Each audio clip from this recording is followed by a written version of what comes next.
الله الرحمن الرحيم يا أيها الذين آمنوا إذا نودي للصلاة من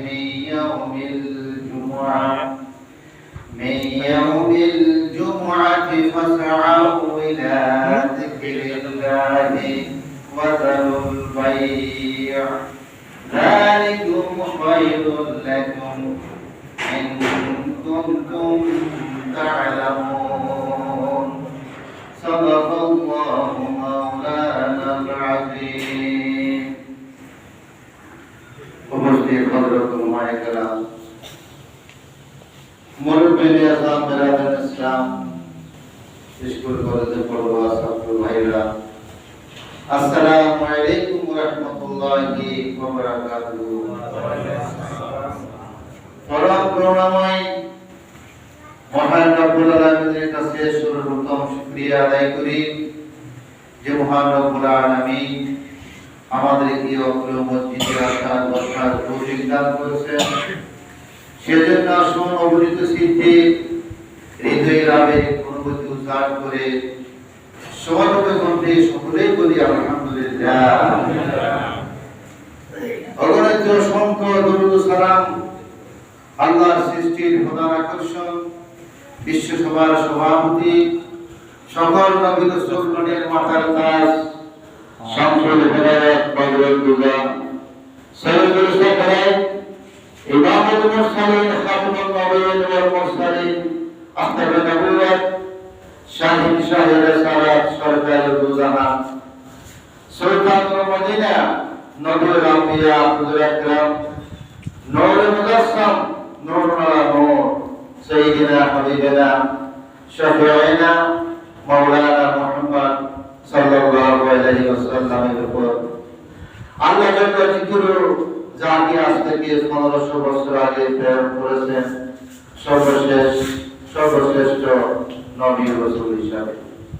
সম্মানিত উপস্থিতি, আজ শাওয়াল মাসের সর্বশেষ খুতবা, সর্বশেষ জুমা। আজ শাওয়াল মাসের 23 তারিখ এবং বৈশাখ মাসের 20 তারিখ। মহান রব্বুল আলামিন ইরশাদ করেন, হে ঈমানদারগণ, যখন জুমার নামাজের দিন আযান দেওয়া হয় তখন তোমরা ক্রয় বিক্রয় বেচা কিনা ব্যবসা বাণিজ্য কাজকর্ম লেনদেন সমস্ত কিছু ত্যাগ করিয়া মসজিদের দিকে যাবিতে। এর ঘোষণা আল্লাহ মহান রব্বুল আলামিন শুক্রবারে জুমার দিন এই ঘোষণা করেছেন, যখন জুমার নামাজের জন্য আযান দেওয়া হবে যে মসজিদ থেকে যেখানে, তখন আর কোনো কাজকর্ম নাই।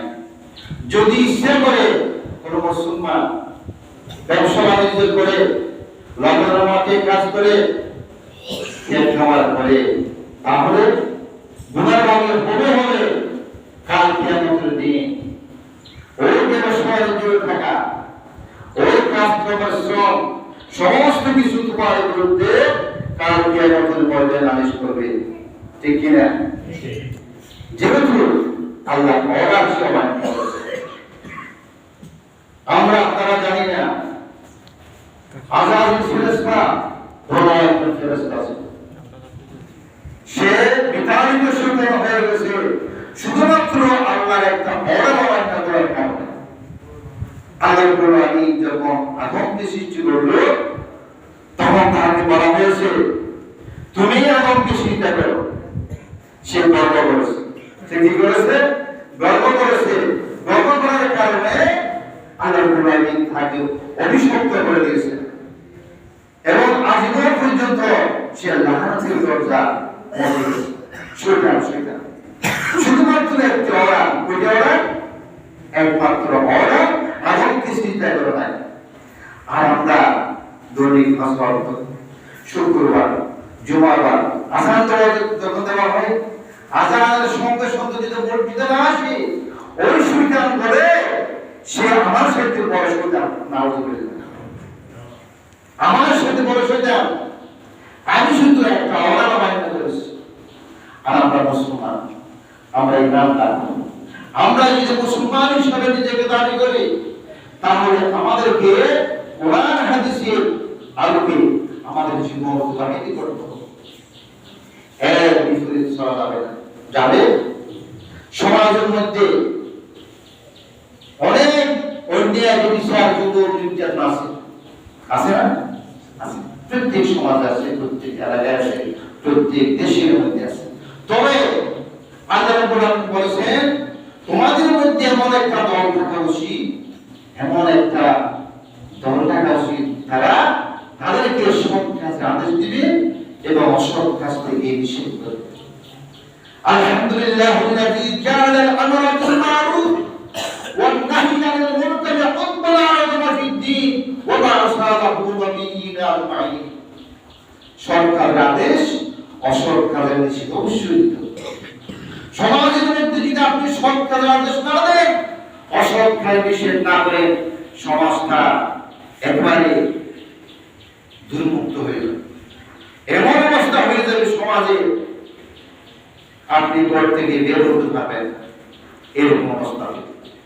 সুতরাং আলেম ওলামা যারা আছে, মসজিদে আমরা আসলাম, এই মসজিদের দিকে যদি আপনি এক নজরে থাকেন, এক নজরে রাস্তা থেকে যদি এই আপনাদের এই এলাকার সম্ভবত পশ্চিম বলবছরের মসজিদ, এই মসজিদের দিকে যদি আপনারা এক নজরে থাকেন, দেখবেন যে আপনার সমস্ত সুবিধাগুলো মাফ হয়ে গেছে।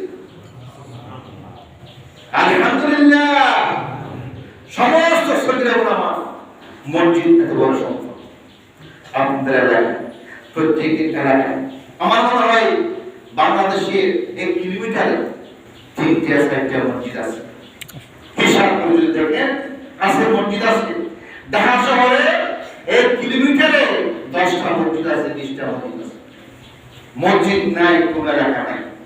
যে দেশের মধ্যে যত মসজিদ বেশি, সে দেশে আল্লাহ রহমত নাযিল। বাংলাদেশের মধ্যে অনেক বড় বড় ভূমিকম্প হয়েছে, 10 মাত্রা ছাড়িয়ে গেছে, কিন্তু বাংলাদেশের এত বড় দুর্ঘটনা ঘটে নাই। কারণ এই দেশের মধ্যে মসজিদ বেশি। যে দেশের মধ্যে মসজিদ নাই, আপনি হিসাব করে দেখবেন সেই দেশের মধ্যে ভূমিকম্প হইয়া একবারে 10 তলা 20 তলা বিল্ডিং ধ্বংস হয়ে গেছে। এখন সে দেশের সরকার সে দেশে নিজের উদ্যোগে মসজিদ নির্মাণ করার জন্য উদ্যোগ হয়ে গেছে। আলহামদুলিল্লাহ, আমরা সবাই মসজিদে এসেছি। এই শুক্রবারের দিন ওই মসজিদের গেটের মধ্যে 2 জন ফেরেশতা মনে রাখবেন, যে মসজিদের মধ্যে আগে প্রবেশ করবে তার নাম আগে লেখা হবে। এভাবে সিরিয়ালি যদি সেই মসজিদে 200 জন 300 জন মানুষ প্রবেশ করে, সিরিয়াল ভাবে তাদের নাম লেখা হবে এবং ওই ব্যবস্থাটা আল্লাহর কাছে দোয়া করে, রব্বুল আলামিন এই মুসলিমদেরকে আপনি ইমানদারের দপ্তরে নাম লিখে নেন। সুবহানাল্লাহ। এর সাথে সৌভাগ্য আছে, আপনি অন্য কোথাও গেছেন, অনুষ্ঠানে গেছেন, বাজারে গেছেন, কিন্তু এরকম কোনো সিস্টেম নাই। শুধুমাত্র মসজিদের মধ্যে এই ব্যবস্থাটা আল্লাহ রাব্বুল আলামিন করে রেখেছে। এবং এই মসজিদের মধ্যে সর্বপ্রথম যে ব্যক্তি প্রবেশ করবে, আল্লাহ রাব্বুল আলামিন বলেন, আমি তাকে একটি উট বাড়ির সওয়াব দান করব। সুবহানাল্লাহ। একেবারে সর্বশেষ দিনে এসেছে তাকে ডিমের সওয়াব দেওয়া। সে ডিমের সওয়াব সমপরিমাণ সওয়াব হলো যে আমরা কুরবানি করি।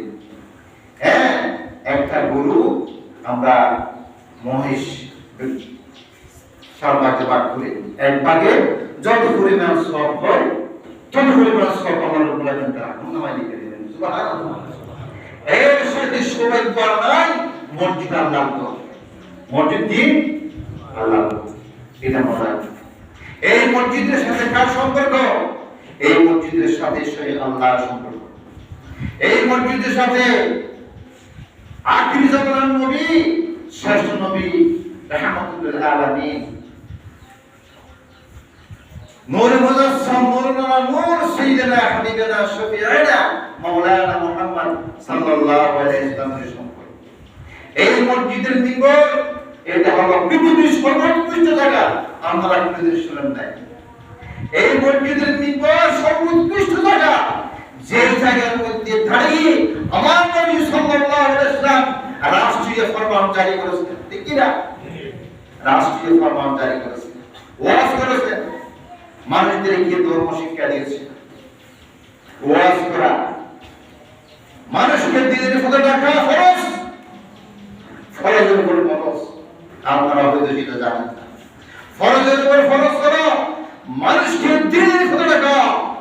আল্লাহর হাবিব আগে নামদার তাজদারে মদিনা জনাব মুহাম্মদুর রাসূলুল্লাহ সাল্লাল্লাহু আলাইহি ওয়াসাল্লাম বিদায় হজরত ভাষণে সারা জাহানের মানুষদেরকে আহ্বান করেছে, উপস্থিত যারা এসেছো তারা এবং যারা আসে নাই তাদেরকে আপনারা আমার দ্বীনের দাওয়াত পৌঁছে দেবা।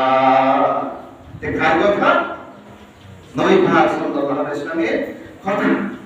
সাহাবা আল্লাহ বিশাতা সাহাবাদের সামনে এই বক্তব্য দিয়েছে, আপনারা আমার দাওয়াত, আমার ইসলামের দাওয়াত যারা শুনেছো আর যারা আসে নাই তাদেরকে পৌঁছে দেবা। এবং সেই আল্লাহর রাব্বুল আলামিন সে দাওয়াত ফেরেশতাদের মাধ্যমে পৃথিবীর কোনায় কোনায় পৌঁছে দিয়েছে। সুবহানাল্লাহ, পৌঁছে দিয়েছে। এবং বর্তমান বিশ্বের মধ্যে যারা উন্নত দেশ, এরা কিন্তু নবী পাক সাল্লাল্লাহু আলাইহি ওয়াসাল্লামের বিদায়ের ভাষণ ধারণ করার জন্য চেষ্টা করতেছে। সুবহানাল্লাহ। আমরা যা বলি নবী পাক সাল্লাল্লাহু আলাইহি ওয়াসাল্লাম যা বলেন তার জন্য আছে কি না? আল্লাহর পরে কার স্থান? নবী পাক সাল্লাল্লাহু আলাইহি ওয়াসাল্লাম। কোরআনের মধ্যে আপনারা 25 জন নবী রাসূলের নাম পাবেন। তারা সবাই ইসলামের জন্য আহ্বান করেছে পৃথিবীর সব মানুষকে। একমাত্র ধর্ম ইসলাম, ইসলাম ছাড়া আর কোন ধর্ম আছে বলে যদি আমরা মনে করি, ঈমান থাকবে? থাকবে না।